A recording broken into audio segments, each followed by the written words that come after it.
Drone नीचे आ जाएगा।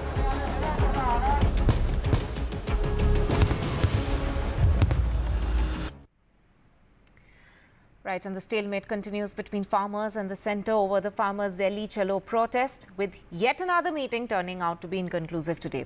There's another meeting, most likely the third round of meeting, which is set to take place in Chandigarh tomorrow. Union Ministers Piyush Goyal, MOS Agriculture Arjun Munda and MOS Home Nityanand Rai will be in Chandigarh for the meeting. After the meeting today, farmers said that they are willing to continue talks but should not be attacked. Centre, meanwhile, has appealed to farmers to ensure that the public is not inconvenienced. केंद्र का रवैया ठीक नहीं है। हम अपनी तौर से कर रहे हैं भी हम पीसफुली बैठते हैं। आप वार्ता करिए, वार्ता में क्या बात आती है क्या नहीं आती है उसके बाद सोचेंगे। अगर बात टूटेगी तो हम अपना फैसला कर लेंगे भी आगे बढ़ना है, आप अपना कर लीजिए। जब हम अपनी तौर से कर रहे हैं भी हम वार्ता के लिए तैयार हो रहे हैं और हम कह रहे हैं भी हम पीसफुली बैठेंगे, आज आगे नहीं बढ़ेंगे, तो उस समय केंद्र को शेलिंग हमारे ऊपर करनी नहीं चाहिए। तो किसानों को इस बात का भी ध्यान रखना पड़ेगा, खास करके वैसे संगठनों के नेताओं को जो किसान संगठन से जुड़ करके इस तरह की बातें कह रहे हैं, तो आम जनजीवन को बाधित ना करे, आम जनजीवन किसी तरह से परेशान ना हो। एक सामान्य लोगों के लिए कठिनाई पैदा करना, मैं समझता हूं कि इससे समस्या का समाधान के बजाय समस्या और अधिक उलझती है। We're coming to you from the Shambu border. That's the border between Haryana and Punjab. This is the Punjab side. On the other side of the barriers is Haryana. You can see about 200 odd paramilitary forces standing there. They've been stationed there since yesterday. They are there to stop the protesting farmers who have congregated here from Punjab, from all across the state. There were thousands of farmers here all through the day. For now, they have retreated. They have gone back, but they are stationed in that area. They have camped there. They are stationed in their lorries, their vehicles. They have come from across the state and other states also. There are thousands of lorries in that area. So the latest is that the youth continue to, go and try to break that barrier. That's the second level of barrier. They have not been able to break that since yesterday. The first level was breached yesterday. You can see a lot of young people coming in.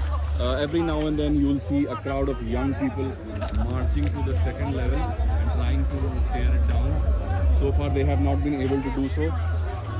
So on the other hand, there's a meeting scheduled between the center and the farmers tomorrow in Chandigarh. So what happens then and there, that will determine where this protest leads. Some senior leaders that I spoke with said that till tomorrow evening they won't do any action that will hamper the whole procedure. But they have said that youngsters do tend to go across and try to tear it down. But they have appealed to the youngsters to remain calm for a while till the meeting gets over. So we'll have to wait until the meeting gets over and then we'll bring you the latest from this whole area. With cameraman Ashwini, this is Vishal Vivek from NDTV. News now from Karnataka. And 6 weeks to prove corruption charges or pay up outstanding dues. This is what the Karnataka High Court told the Congress government there. The Congress party had alleged big corruption involving deals with contractors in the previous BJP government. The Karnataka High Court has now directed the Siddaramaiah government to either complete their probe into the 40% commission allegations within 6 weeks or pay up the dues to the contractors. Take a look at this report.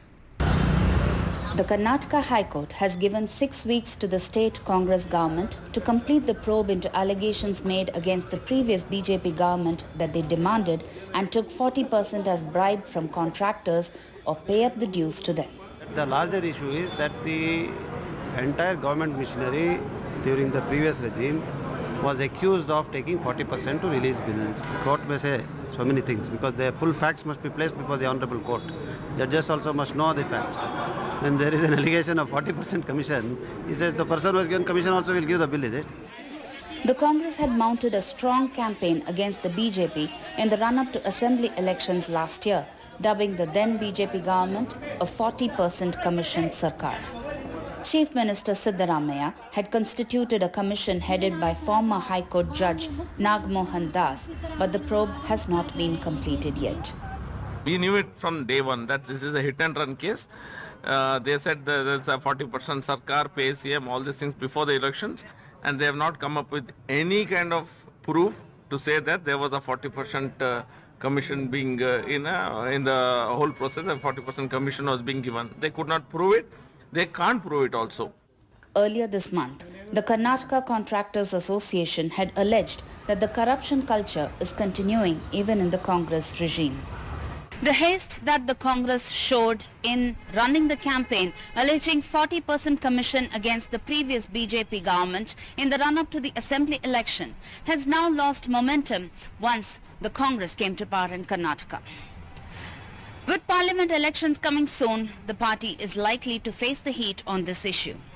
With camera person Kumar Pratibharaman in Bengaluru for NDTV.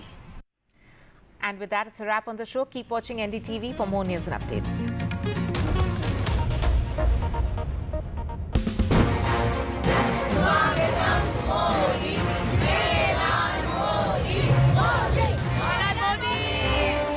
Diaspora, which is pretty strong and robust here in UAE, are actually showcasing this as their big presence. Modi is the motivation. Our Prime Minister, we love. Ahlan in Arabic means welcome. And this is a welcome which is really coming from the heart of the Indian community here. They say, boss, you are Indian. You have Modi. What else do you want? Modi hai to mumkin hai. You look at these visuals of euphoria and great celebrations, you realize that this is almost like a mini India that we are seeing outside India.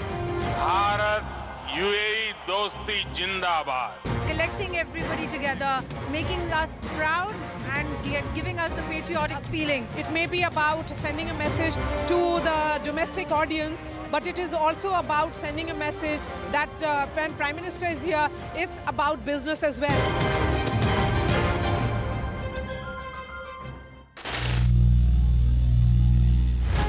Some people say the metaverse will only be virtual.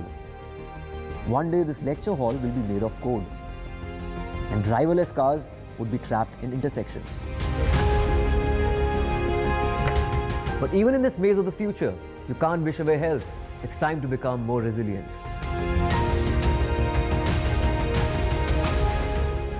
"10 years of Banega Swasth India, we have grown and achieved so many milestones.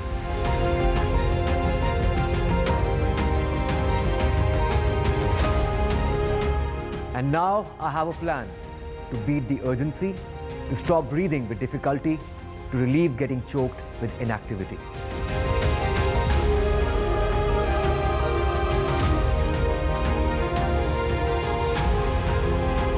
Energize our government, our environment, our society, and ourselves. Everyone, everywhere, every day.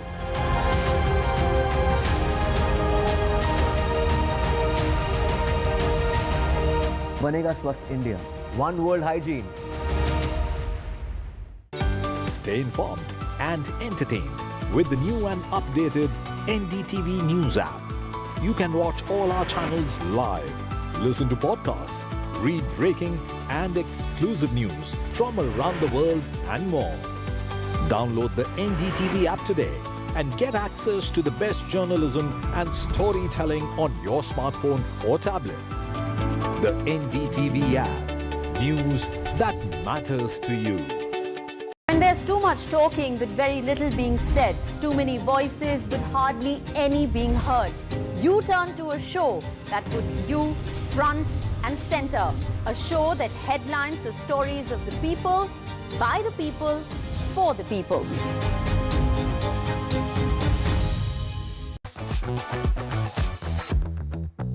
हमारे साथ हैं मशहूर actor Anil Kapoor और उनसे इस वक्त बारी है कुछ रैपिड फायर क्वेश्चंस की। अनिल जी, आपको बस जल्दी जल्दी हाँ ना में बताना पड़ेगा। खाने में क्या पसंद है, मीठा या नमकीन? नमकीन। योगा या जिम? जिम और योगा, सॉरी, बोथ। वेट्स या free hand? Weights. Most comfortable with which actress? Madhuri Dixit. Any favorite directors? Danny Boyle, Zakir Kapoor, quite a few of them.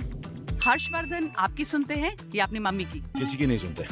Sonam आपसे ज्यादा क्लोज है या मम्मी से? मम्मी से. घर में किसकी ज्यादा चलती है? मम्मी की. मम्मी की, आपकी मम्मी की? मम्मी मतलब सुनीता सोनम की मम्मी और हर्ष की मम्मी और रिया की mummy. What's fitness for you? Way of life. What's your favorite sport? Badminton at the moment. Who's a better actor, Sonam or Harshvardhan? Both. Better actor. Both are great actors, good actors. They have to work hard and become better. What do you prefer now? आपको क्या ज़्यादा पसंद है? Long format या फिर फिल्में? Both, I think. You know, it's very, because I think I've done both. And I have enjoyed doing both of them. You know, I did a long format, I did 24 and I did Night Manager. And of course, filमें तो मैं बचपन से कर रहा हूँ. Any all-time favorite film? Mr. India, yeah, it's my all-time favorite film. Yeah, it's a lovely film, wonderful film. I revisited it again when I did one of the ads, and there is something very, you know, something which really it's stood the test of time. Yeah. You know, like your preferred genre for film, comedy or action? Comedy, because comedy is something which you know, you can do it, or you have it, or you don't have it.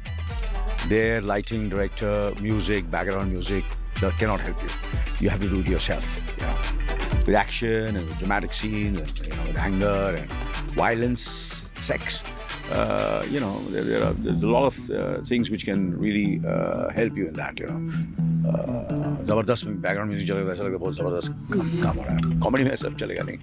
और ये खुद कर रहा हूँ. Social media पसंद है आपको? Are you on Instagram? Yes. What is Gen Z for you? Gen Z for me is, I think, Gen Z is the mind, you know. For me, anybody who has a young mind, for me is Gen Z, yeah. You would call yourself a Gen Z? Absolutely. Great.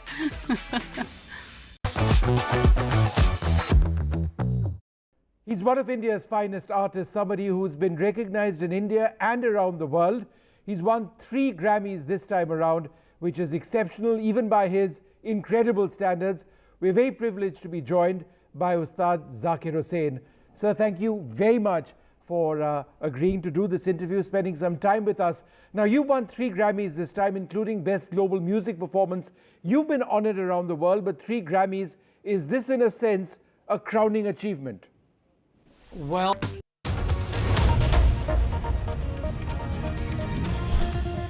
Supreme Court to deliver verdict on electoral bonds on Thursday. 5-judge constitution bench led by the CJI to deliver verdict. Supreme Court to decide on legal validity of electoral bonds. Prime Minister Modi inaugurates the first Hindu temple in Abu Dhabi. PM says UAE has written a golden chapter today in ties between the two nations. Prime Minister heads to Qatar next. Another round of talks inconclusive. Date set for next meeting tomorrow as farmers' government deadlock continues. Commuters caught between in the ensuing traffic chaos.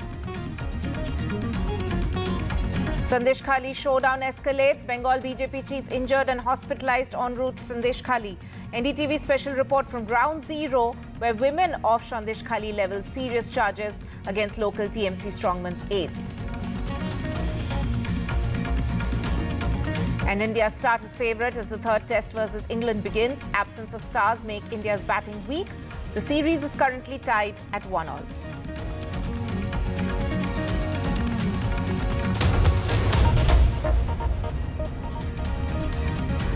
Our top story, Supreme Court to pronounce verdict on petitions challenging constitutional validity of electoral bonds. A 5-judge constitution bench led by the Chief Justice of India will deliver the verdict.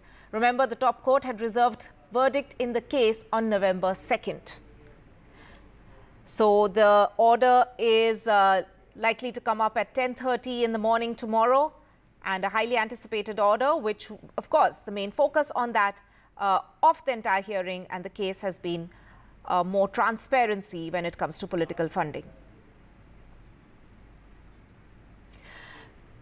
I'm joined now by my colleague Sunil Prabhu. Sunil, take us through some of the main arguments which were the top court heard, and what were some of the Supreme Court's observations in this case? Yeah, so basically, if you are aware, the Supreme Court, it's a 5-judge bench which constitutes of the Chief Justice of India, D.Y. Chandrachud, Mr. Sanjeev Khanna, B.R. Gavai, G.B. Pardiwal, and Manoj Mishra. So they had reserved the verdict on the 2nd of November.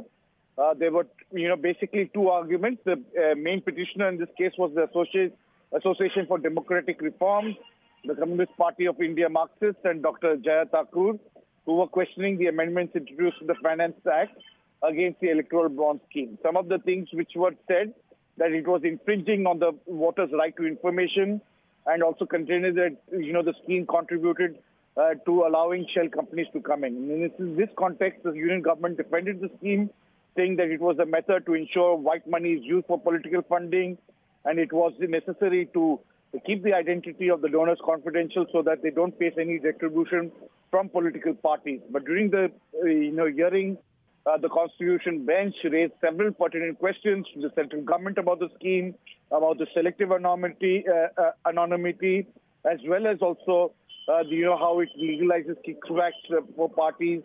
And it also said to a great extent that, while the center, ruling party gets information, the opposition parties do not get the same right to information in terms of who the funders were, and also raised questions about the removal of the condition for companies who donate more than 7.5% of the net profit. So ultimately, it asked the Election Commission to give a seal cover by September 30th.